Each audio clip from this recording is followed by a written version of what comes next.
Ang paradokso ng Ebanghelyo sa isang henerasyong umiibig sa sarili, Episode 2, ang banal na pagkapuot kapag isinugal ang kaluluwa sa pagmamahal sa sarili. Ang Ebanghelyo ayon kay Jesus, ang mga salitang naghahati. Key passage, Lucas 9:23-25. Verse of the day, sapagkat ang sino mang ibig iligtas ang kanyang buhay ay mawawalan nito. Ngunit ang sino mang mawalan ng kanyang buhay alang-alang sa akin ay maililigtas ito. Sapagkat ano ang mapapala ng isang tao kung makamit niya ang buong daigdig, ngunit mapapahamak o mawawalan siya ng kanyang sarili. Lucas 9:24-25, MBBTAG. Parallel verse. Ang umiibig sa kanyang buhay ay mawawalan nito, at ang napukuot sa kanyang buhay sa daigdig na ito ay mapapanatili nito para sa buhay na walang hanggan. Juan 12:25, MBBTAG. Reflection. Nagpapatuloy tayo sa serye Ang Ebanghelyo ayon kay Jesus, ang mga salitang naghahati. Sa nakaraang episode, nakita natin ang makitid na pinto at ang tatlong utos na naghihiwalay sa tagahanga at sa sumasamba. Ngayon ay papasok tayo sa pinakadiwa ng paradox. Upang mabuhay, kailangang mamatay. Upang makamit ang sarili, kailangang mawala. Upang mahalin ang kaluluwa, kailangang kamuhian kung sino tayo. Ito ang Ebanghelyong bihirang ipangaral. Ang Ebanghelyong kinakalaban ang pinakasagradong Diyos-Diyosan ng ating panahon, ang sarili. Ang henerasyong umiibig sa sarili. Nabubuhay tayo sa isang lipunan na ang pinakamataas na birtud ay ang pagmamahal sa sarili. Mga magulang na abalang-abala sa pagpapataas sa ego ng kanilang mga anak. Mga simbahan na abalang-abala sa pagpapataas sa pagkakakilanlan ng sarili ng kanilang mga miyembro. Mga mangangaral na abalang-abala sa pagtiyak sa karamihan na sapat sila, na mahalaga sila, na espesyal sila, na sila ang mga bayani ng kanilang sariling kwento. At sa gitna ng ganitong pagdiriwang ng sariling pagdakila, sumulat ang Apostol Pablo ng mga salitang tila kutsilyo. Sa mga huling araw ay darating ang mga panahong mapanganib, sapagkat may mga taong magiging maibigin sa kanilang sarili, mapag-imbot, mapagmataas, palalo. 3 Timoteo 3:1-2. Maibigin sa kanilang sarili. Unang item sa listahan ng apostolikong kawalang katarungan ng mga huling araw. Hindi pangangalunya, hindi tradisyonal na pagsamba sa Diyos-Diyosan. Ang pagmamahal sa sarili. Ito ang henerasyong ipinropesiya ni Pablo, at sa henerasyong ito dumarating ang Ebanghelyo ni Jesus na may mensaheng hindi maibebenta, hindi maipapakete, hindi maiaangkop sa mga plataporma ng social media. Kamuhian ang sarili. Ang pang-apat na tesis ni Lutero. Nang ipako ni Martin Lutero ang kanyang 75 tesis sa pintuan ng Kastilyo ng Wittenberg noong 1517 na nagtulak sa Reformasyong Protestante, ang kanyang pang-apat na tesis ay nagpahayag ng isang bagay na yayanig sa mga katedral ng mundo. Ang tunay na panloob na pagninilay ay nananatili, habang ang pagkapaot sa sarili ay nananatili. Pagkapaot sa sarili, odium sui. Naisipin ni Lutero na habang ang Romanong Katolisismo ay itinatayo ang kabuuan ng kanyang soteriology sa merito ng tao, biniling indulhensya at natipong gawa, ang Ebanghelyo ng Bagong Tipan ay nagsisimula sa kabaliktaran na pundasyon. Ang makasalanan ay dapat makarating sa pagkamuhi sa lahat ng kanyang sarili bago niya matanggap ang biyaya. Hindi ito asketismo, hindi ito espiritual na masokismo, hindi ito neurotikong pagkamuhi.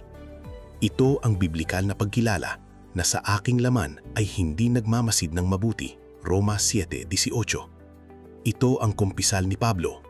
Ang mga bagay na dating pakinabang sa akin ay tinuturing kong kalugihan, itinuturing ko itong basura. Pilipos 3:7-8. Ang Griegong skubala, ang salitang ginamit ni Pablo upang ilarawan ang kanyang naunang sariling katuwiran, ay literal na dumi. Ganito inisip ng apostol ang lahat ng kung ano ang pinupuri ng mundo sa kanya. Sila na nakakakita sa Diyos at namuhi sa kanilang sarili. Ang kasulatan ay puno ng mga taong sa pagtingin sa Diyos ay nakita ang kanilang sarili. At ang nakita nila ang sumupil sa kanila. Si Job, na tinawag mismo ng Diyos na lalaking perpekto at matumid, may takot sa Diyos. Job 1:8. Matapos ang 42 kabanata ng pagtatanggol sa sarili, sa wakas ay nakita ang Diyos at nagpahayag, "Narinig kita sa pakikinig sa tainga, dapatwat ngayoy nakikita kita ng aking mata. Kaya't kinamumuhian ko ang aking sarili at nagsisisi ako sa alabok at abo." Job 42:5-6. Ang Hebreo, emas, kinamumuhian ko ang aking sarili, kinakasusklaman ko, binabalik ko ang lahat ng aking pagtatanggol sa sarili. Si Isaias, isang propetang matuwid at tapat, sa makita ang Panginoon na nakaupo sa isang mataas at mataimtim na trono, sumigaw, "Sa aba ko, ako'y patay, sapagkat ako'y lalaking may maruming labi." Isaias 6:5. Literal na, ako ay nagwawatak-watak. Ang aking sariling imahe ay nadudurog sa harap ng kabanalan ng Diyos. Si Pedro, sa harap ng milagro ng mga isda, ay hindi yumakap kay Jesus. Siya'y lumayo. "Lumayo ka sa akin, Panginoon, sapagkat ako'y isang makasalanang tao." Lucas 5:8. Umatras ang kaibigan sa harap ng kabanalan sapagkat labis ang kanyang pagkakasala. Ang maniningil ng buwis sa templo, hindi siya nang ahas na itaas ang kanyang mga mata sa langit. Hinampas ang kanyang dibdib at sumamo, "Diyos, mahabag ka sa akin, makasalanan." Lucas 18:13. At sinabi ni Jesus na ang taong ito ay pinaging matuwid, hindi ang Pariseo na bumibigkas ng kanyang mga merito. Si Pablo, ang pinakamalaking apostol ng makabagong panahon, ay nagsusulat, "Si Kristo Jesus ay dumating upang iligtas ang mga makasalanan na ako ang una." Unang Timoteo 1:5. Hindi ako'y una, ako ang una. Panahong kasalukuyan. Mga dekadang matapos ang kanyang pagbabagong loob, nakikita mo ba ang pattern? Ang kalapitan sa Diyos ay nagdadala ng pagkamaliit sa sarili. Ang pagkadikit sa kabanalan ay nagdadala ng pagkamuhi sa makasalanang sarili. Walang sino man sa Biblia na lumalapit sa Diyos at umaalis na mas mabuti ang pakiramdam sa sarili. 3 salitang Griego para sa isang pagsisisi. Ang biblikong pagsisisi ay hindi isang pansamantalang damdamin o pasyang panandalian sa isang altar. Ito ay isang kabuuang pagbabagong loob ng katauhan, at ang bagong tipan ay inilalarawan ito gamit ang 3 salitang Griego na nagliliwanag sa 3 dimensyon nito. Metanoeo, pagbabago ng isip. Ang radikal na pagbabaliktad kung paano nakikita ng makasalanan ang kanyang sarili. Dati akala'y mabuti, ngayoy nakikitang masama. Dati akala'y matuwid, ngayoy nakikitang marumi. Dati akala'y karapat-dapat, ngayoy nakikitang hindi karapat-dapat. Metamelomai, pagsisisi ng puso. Ang damdamin na sumusunod sa pagkaunawa. Malalim na kalungkutan, nagliliyab na kahihiyan, tunay na pagwawasak. Hindi ang kalungkutang mula sa mundo na nagdudulot ng kamatayan, 2 Korinto 7:10, kundi ang kalungkutan na ayon sa Diyos na nagdudulot ng pagsisising patungo sa kaligtasan. Epistrefomai, pagbabago ng direksyon. Ang kalooban ay sa wakas ay kumilos. Ang makasalanan ay humihinto sa paglakad patungo sa kasalanan at nagsisimulang maglakad patungo sa Diyos. Mente, damdamin at kalooban, ang 3 haligi ng tao, ay nagsasama-sama. Isip na nakakita, puso na umiyak, kalooban na bumalik. Kung wala ang 3 ito, walang pagsisisi. At kung walang pagsisisi, walang kaligtasan. Hindi sinabi ni Jesus, "Kung hindi kayo maniniwala." Ang sabi niya, "Maliban kayo'y magsisi, kayong lahat ay mapapahamak din." Lucas 13:3-5. 2 beses itong sinabi sa 4 na bersikulo. Ang pag-uulit ay hindi aksidente. Ito ay diin ng maestro. Ang paradox na nagbubukod sa moral ng universo. At ngayon ay narating natin ang sentral na bersikulo. Basahin ang mga salita ng marahan. Sapagkat ang sinumang ibig iligtas ang kanyang buhay ay mawawalan nito. At ang sinumang mawala ng kanyang buhay alang-alang sa akin ay maililigtas nito. Lucas 9:24. Ito ang binaligtad na matematika ng kaharian. Ang banal na kalkulasyon na hindi maiintindihan ng mundo. Gusto mo bang iligtas ang iyong buhay? Mawalan ka nito. Gusto mo bang mawala ang iyong buhay? Huwag itong bitawan. Gusto mo bang manalo? Matalo ka. Gusto mo bang mabuhay? Mamatay ka. Gusto mo bang makoronahan? Ipako sa krus ang sarili. Hinuhubog ito ng higit pang matalas na kutsilyo ni Juan 12:25. Ang umiibig sa kanyang buhay ay mawawalan nito, at ang napupuot sa kanyang buhay sa daigdig na ito para sa buhay na walang hanggan ay mapapanatili nito. Binabasa ito ni Lutero nang isulat niya ang kanyang pang-apat na tesis. Ang salitang Griego dito ay miseo, magpawa, magalit. Hindi pabor, hindi may kaunting pagtingin, magalit. Kung iniibig mo ang iyong buhay, ang iyong mga hangarin, ang iyong mga ambisyon, ang iyong mga pangarap, ang iyong mga merito, ang iyong sariling imahe, mawawalan ka nito, magpakailanman, sa impyerno, magpakailanman. Kung kinakamuhian mo ang iyong buhay, lahat ng ikaw sa laman, lahat ng wala ka kay Kristo, lahat ng sariling katuwiran mo, lahat ng iyong mapagmataas na kauhuhan, mapapanatili mo ito, magpakailanman, sa langit, magpakailanman. Ang pangwakas na hyperbole. Inaasahan ni Jesus ang pagtutol. Ngunit, Panginoon, napakarami kong dapat ipagkaloob. Isa akong matagumpay na tao. Meron akong pamilya, mga pag-aari, reputasyon, mga plano, mga pangarap. Talaga bang kailangan kong kamuhian ng lahat? At sumasagot si Jesus gamit ang pinakamabilis na hyperbole ng kanyang ministeryo. Sapagkat ano ang mapapala ng tao kung makamit niya ang buong daigdig ngulit mapapahamak o mawawalan siya ng kanyang sarili? Lucas 9:25. Isipin ang imposible. Isipin na maaari mong ariin ang buong planeta, bawat kontinente, bawat karagatan, bawat barya, bawat palasyo, bawat kaligayahan, bawat karangalan, bawat palakpak. Lahat ng umiiral sa ilalim ng araw, lahat sa iyong kamay, lahat sa ilalim ng iyong pangalan. Ano ang pakinabang nito kung mawawala ang iyong kaluluwa? Isinulat ni Mateo ang parehong tanong na may iikot pang higit na matalim na liko. Ano ang maibibigay ng tao bilang kapalit ng kanyang kaluluwa? Mateo 16:26. Magkano ang halaga ng kaluluwa ng tao? Higit pa sa buong mundo, higit pa sa lahat ng kaharian, higit pa sa buong materyal na universo. Ang iyong kaluluwa ay mas mahalaga sa lahat ng makikita ng iyong mata, at ikaw ay malapit ng ipagpalit ito para sa ilang taon ng makalamang gratifikasyon, para sa ilang pansamantalang parangal, para sa ilang pag-aari na nabubulok. Ito ang pinakamasamang pakikitungo na mayroon man. Dahil sa akin, may tatlong salita sa Lucas 9:24 na sumasala sa lahat ng relihiyosong debosyon sa planeta, alang-alang sa akin. Walang merito sa mawalan ng sarili alang-alang kay Buddha, walang birtud sa pagwagiginting sarili para kay Allah, walang kaligtasan sa monghe ng Budismo na nagsusunog ng sarili, sa pari ng Hindu na nagpapahirap sa sarili, sa teroristang nagpapapasabog ng sarili, iniisip na makakamit ang paraiso.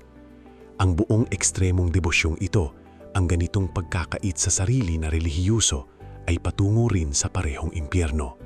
Isa lamang ang pangalan na kung saan ang pagkawala ng sarili ay humahantong sa kaligtasan. At sa ibang pangalan ay walang kaligtasan, sapagkat walang ibang pangalan sa silong ng langit na ibinigay sa mga tao na ating ikaliligtas. Gawa 4:12.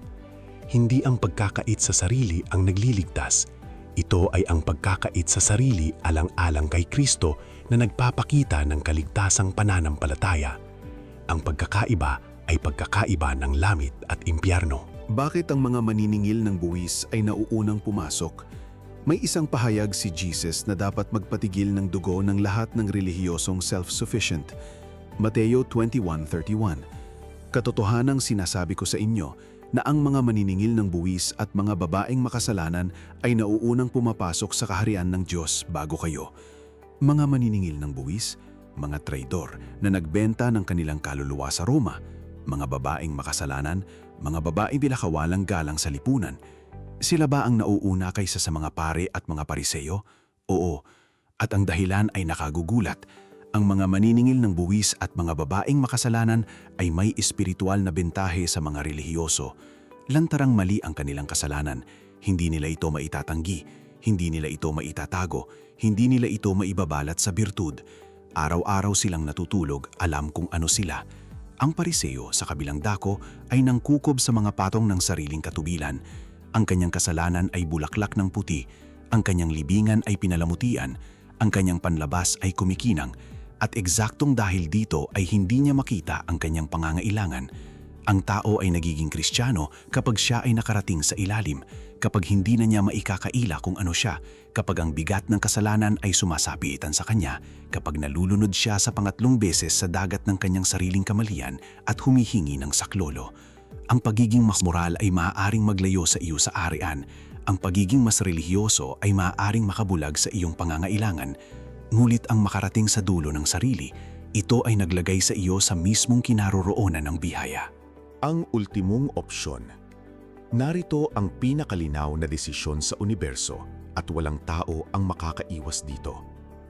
Iniibig ba ang iyong buhay ngayon at mawawala ito magpakailanman? O kinamumuhian mo ba ang iyong buhay ngayon at mapapanatili ito magpakailanman? Walang pangatlong opsyon, walang gitnang kalsada, walang posible na neutralidad. Lahat ng tao na nabubuhay ngayon ay nasa isa sa dalawang kategorya at ang hangganan sa pagitan ng dalawa ay ang ugali ng puso ukol sa sarili.